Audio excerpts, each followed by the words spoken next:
B division police સ્ટેશનમાં એક ફરિયાદ આવેલી, જેમાં ફરિયાદી અમીનાબેન અમિતભાઈ જૈન, જે ગોવિંદ બાગ શાક માર્કેટ પાસે દીપકભાઈ ઉગાડના મકાનમાં ભાડે રહે છે.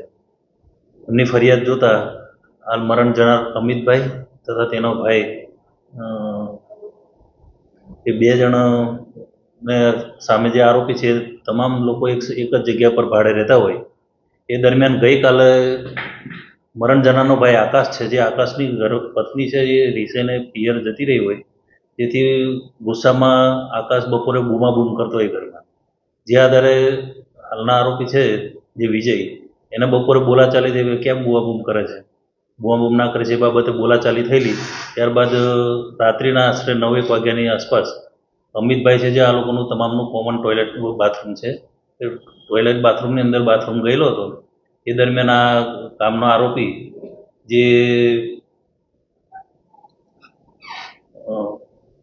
બહારથી ખખડાવીને કોણ અંદર ગયો છે આમ કહીને ગાળાગાળી કરીને જેમ તેમ બોલીને એ કરીને બોલવા લાગેલો, ડોલ પછાડવા લાગેલો. તે દરમિયાન બહાર આવતા એ લોકો જોડે બોલાચાલી થઈ, બોલાચાલીમાંથી ઝપાઝપી થઈ. દરમિયાન આ જે છોટું જે એના જે બનેવી છે વિજય, ત્યાં આવી જતા બંને જણ મારકૂટ કરવા લાગ્યું, જેથી જે અમિતભાઈ છે મરણ જનાર, એનો ભાઈ અશોક અને એનો ભાઈ આવી જતા ઉગ્ર મારામારી થતા. એ દરમિયાન આ કામનો જે આરોપી છે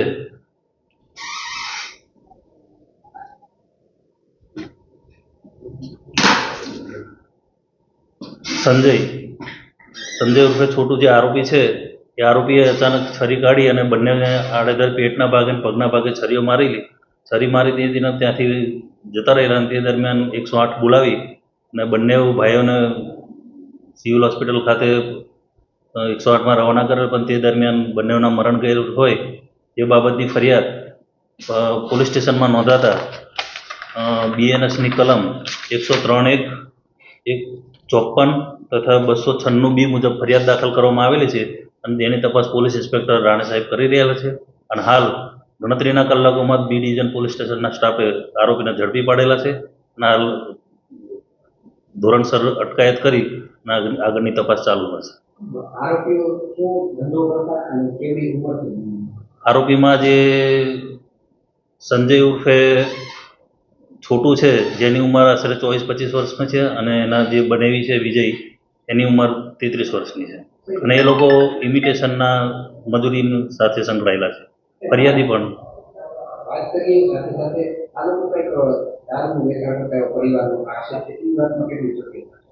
શું બાબત એવું હાલ સુધી કોઈ તપાસમાં ખુલેલું નથી, પણ આગળ વધારે તપાસમાં હાલ તપાસ ચલાવી રહ્યા છે.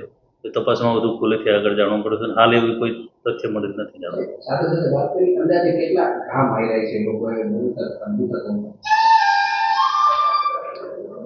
5-6 ઘર જેવા મારેલા છે.